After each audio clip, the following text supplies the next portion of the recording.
শুকনো মরিচ লবণ সবকিছু ভালো করে মেখে নিয়েছি, সরিষার তেল দিয়েছি। এখন বেগুনটা নিয়ে নেবো। এই যে এই বেগুনটা দেখে আমি একা খাওয়ার চেষ্টা করবো, পারি কিনা। কখনো তো আমি আসলে বেশিরভাগ কিন্তু কি আপনার তরকারি মাছ মাংস সব কিছু অল্প করে পছন্দ করি, বাতাসা ছোট্ট করেছে মাখতেছি। আসলে আমাকে আগে রসটা বের করে দিতে হতো, তারপর মাখতে হতো। পেঁয়াজ নিয়ে নিলাম, তারপরে নিয়ে নিয়েছিলাম শুকনো মরিচের গুঁড়া, আর নিয়ে নিয়েছি লবণ। নিয়ে এখন আগে ভালো করে মেখে নিচ্ছি। বাপরে বাপ, ফেসবুকে ঢুকলেই দেখি 3-4টা করে বেগুনের ভর্তা মেখে এক প্লেট ভাত নিয়ে বসে বসে সবটুকু খায়। কি করে খায় বাপরে বাপ! আমরা একটা ভর্তা খাইতে হিমশিম খাইয়ে যাই, 3-4টার ভর্তা একসাথে নলা ধরে ধরে কি করে খায় ভাই রে ভাই! আজকে তাই আমি ভাবছি একটু ট্রাই করব। আসসালামু আলাইকুম, কেমন আছেন সবাই? এই যে আমি দেখছি, ট্রাই করতেছি একটা বেগুনের ভর্তা দিয়ে খাইতে পারি কি ভাত। আজকে আমি তাই চলে আসলাম, একটা বেগুনের ভর্তা করব, সাথে টমেটো একটা দিব, একটু টক ঝাল লাগবে। তো আমি এখন আগে পেঁয়াজ শুকনা মরিচ লবণ সব কিছু দিয়ে ভালো করে মেখে নিচ্ছি, সরিষার তেলও দিয়ে দিছি। বেগুনটা নিয়ে নিব। এই যে এই বেগুনটা আজকে দেখি আমি একা একা খাওয়ার চেষ্টা করব, পারি কি না। কখনো তো আমি আসলে বেশিরভাগ কিন্তু কি আপনার তরকারি মাছ মাংস সব কিছু অল্পই খেতে পছন্দ করি, ভাতের সাথে যতটুকু লাগবে ততটুকু, তার থেকেও বেশি না। আমার ওটুকু দেখছেন কী করে ছিটাই গেল টমেটো, হাই হাই, আমার মোবাইল টোবাইল সব ছড়াই গেল, টমেটোর রস গিয়ে সব ভরে গেছে।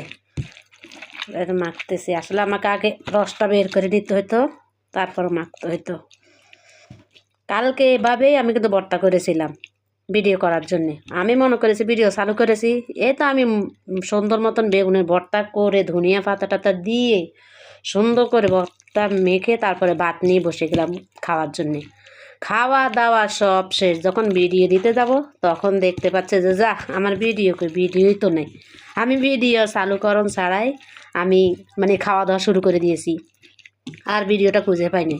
কালকে কিন্তু ধনিয়া পাতা ছিল, আজকে ধনিয়া পাতা নাই। কী করবো, আজকে ধনিয়া পাতা ছাড়াই মানে ভর্তাটা করে নিয়েছি। কালকে ধনিয়া পাতা দিয়ে করেছে তো আরও মজা হয়েছে। আর একটু লবণ লাগবে মনে হচ্ছে, আর একটু লবণ দিয়ে দিই, সাথে একটু লেবুর রস দিলে কিন্তু কি সুন্দর একটা ফ্লেভার আসবে। একটু লেবুর রস দিয়ে দিলাম,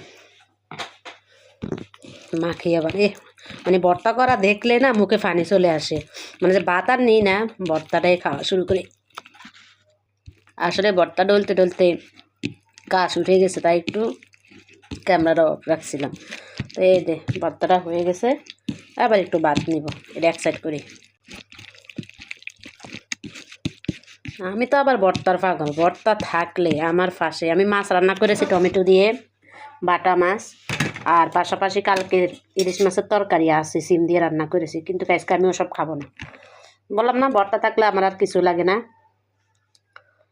তো আমি বিসমিল্লাহ করে খাওয়া শুরু করে দিব। আসলে দুপুরকার খাওয়ার তো প্রচুর খেয়ে দেওয়া লেগেছে, এখনও খাওয়া দাওয়া করি নাই। তো আল্লাহ বিসমিল্লাহ করে আগে হাতটা একটু মুছে নিই। তো বেগুনের ভর্তা তেমন বেশি ঝাল দিই নেই, একদম অতিরিক্ত দিনে ঝাল দিয়েছি, কিন্তু অতিরিক্ত ঝাল দিয়ে খাইছে অনেকে, সেই ঝালটা দিনে যাতে একটু তৃপ্তি সহকারে খেতে পারি ওইভাবেই ঝালটা দিয়েছি। তো আমি দেখি, বিসমিল্লাহ, মজা হয়েছে। টমেটো দিয়েছে তো সাথে টকটক লাগছে, তার মধ্যে আবার লেবু। কী করে যে মোবাইল বন্ধ হয়ে যায় জানি না, ভিডিও করার সময় অনেক সময় এরকমই হয়।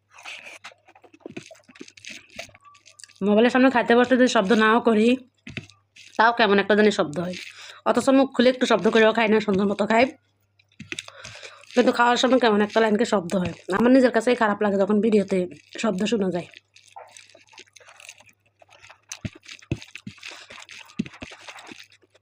কাঁচা পেঁয়াজের কাছে শব্দ, ফ্লেভারটা খুব সুন্দর।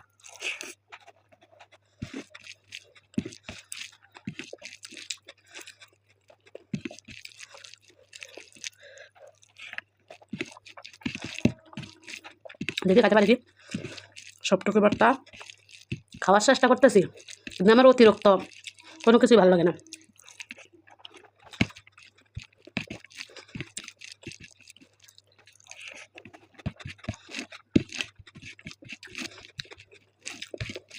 খাওয়া তো হয়ে যাচ্ছে। আমার ভর্তা বানানোটা কেমন হয়েছে অবশ্যই কমেন্ট করে জানাবেন। যদি ভালো লাগে থাকে অবশ্যই লাইক কমেন্ট করে পাশে থাকবেন।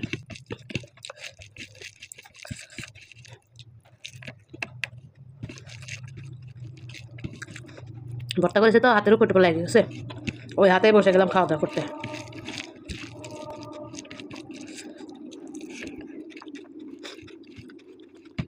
মনে হচ্ছে না সব ভর্তা খাইতে পারবো একসাথে, এত পড়ে গেছে, ভাতও নেওয়া যাবে না, এই দিয়ে খাইতে হবে, ওইটুকু মনে থেকে যাবে ফাতে।